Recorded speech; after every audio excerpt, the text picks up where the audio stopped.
When you have a small home studio, getting the best audio is always going to be something that is at the core of your creativity. Having something that work well for you, but also ability to expand it. Hey, would you say? My name is Dami. I'm a guitar player and audio engineer. And on this channel, I do everything audio gear, studio gear, and how to get the best out of whatever you have in your studio without spending a whole lot of money. So if that's your vibe, you're welcome to join the channel, subscribe, like, and share. So today I'm doing it like a follow-up on the More You audio interface. Now, when you have a small home studio, getting the best audio is always going to be something that is at the core of your creativity. Having something that just not work well for you, but also ability to expand it and overall versatility is just a no-brainer when it comes to audio interfaces. And so far, apart from the fact that I have a over $2,000 audio interface right here that I use as my daily driver, I have been using the More You more than I expected to use it. Now, let me explain it. Xvive did send me these audio units to keep, but I didn't really think that I was going to use it and it's going to be at the core of my studio when I got it. It is compact, it is easy, and it's expandable. And I'm seeing the fact that you don't really have to disconnect all your audio system. You can just take out the main hub, travel with it, which is what I've done in the last couple of weeks. So today I'm going to go over 5 things that I do like, and I'm trying to do 5 things that I do not like, but unfortunately I only have 3 things that I don't like about it. So this is going to be 5 things that I do like about the audio interface and 3 things that I do not like. And instead of sharing 5, I'll share 2 tricks and tips that I've learned over the last couple of weeks of using the More You ecosystem. So let's go into the video. Number 1 thing that I do like is the fact that the hub, the size of the hub, right now you're listening to it straight into my camera, no post-production. This is just I'm using the monitoring feature, the direct monitoring feature, which is 0 latency, and I'm sending that headphone out straight into my camera. So that takes me to the 4th thing that I do like. I like the 1/4 inch and the 3.5 millimeter adapter in front of it. What that does is it gives you 2 outputs, even though you have 1 single control for both of them. But I'm able to monitor what's going into my camera and what's coming out of my headphones right now. So I'm monitoring what's going into the camera. So if you are like me and you're a content creator and you don't like to do post-production and you just want your audio from your audio interface go straight into your camera from your microphone, or you have a podcasting setup, this is one great pro of this device. I'm sending 1/4 inch out into my camera right now, and I'm having one here as a monitor, which is really good. So you can maintain your level and not clip your audio, and you're getting it clean and clear preamp without any processing whatsoever, which is what you're hearing from this video. And that's number 1. Number 2, the old size, how compact it is, it just works well. It's not large, it's not big, it's just the right size, and the in and outs are well laid out.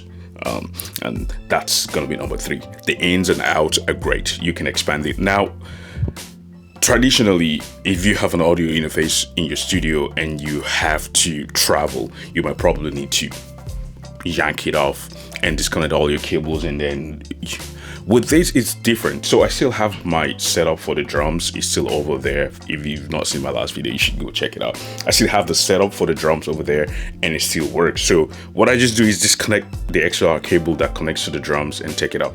So let's say I have up to 6 units in the studio. I don't have to disconnect every one of them. All I need is the hub. And most times when I'm traveling, I only need 2 inputs. I never need more than that for myself. So that's number 4, portability and overall ins and outs, and the whole workflow just works for a musician like myself, who you might find yourself in your studio today, you might find yourself in another studio somewhere else, you might be traveling and you need a portable audio interface. So this works as both a studio hub and also a travel buddy, in my opinion, which is a bang for the money. And the 5th thing that I do like, I know I kind of jump over all these 5 things very fast, but the 5th thing I do actually really like are the preamps. Now, I wasn't expecting so much from these for the price range, because most of my other interfaces that I've been using are above the $500 mark. So I wasn't expecting much, but I've been so surprised with if you check my first video with the SM7B, I've been super surprised with how much clean the preamps are and how much gain you can actually get from these device without breaking the bank.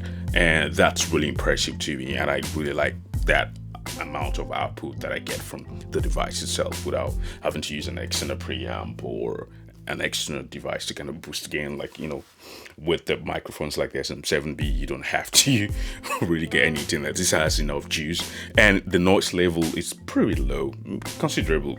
I don't think my $2,000 audio interface has a better noise floor than this.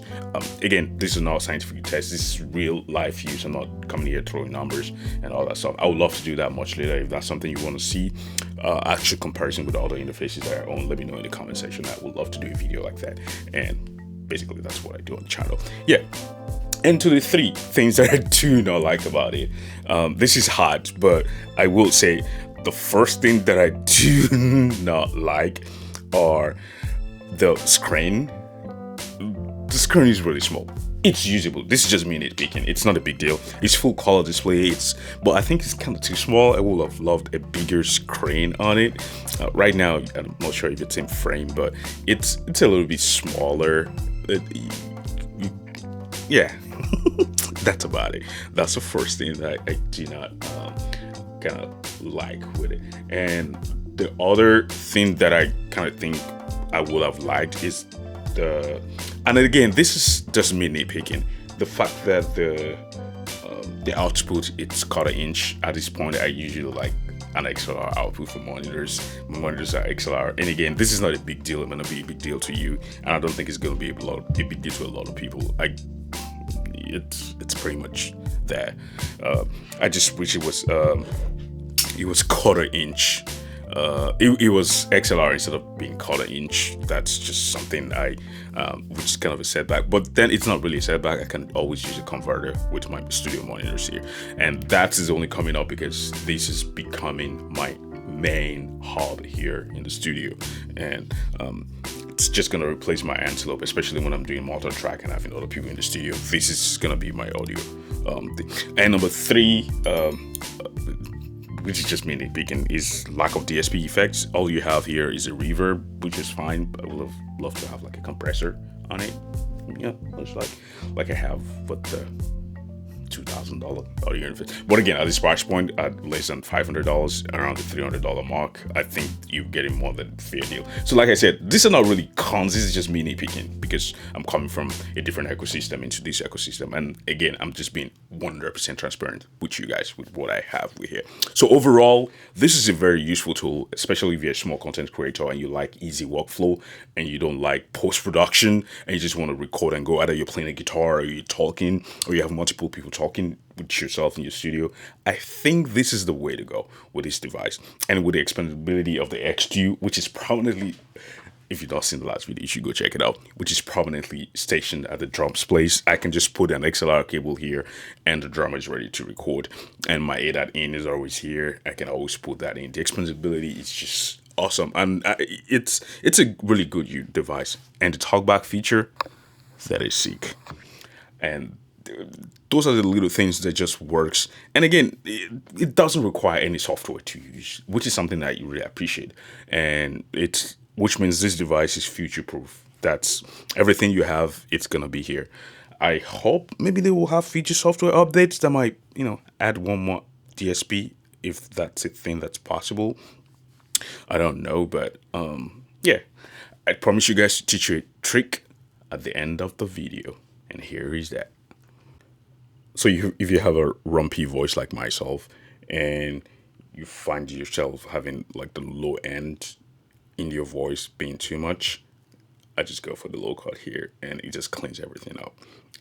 I wasn't sure how much it does or what the sweep is like, but I think it's pretty neat.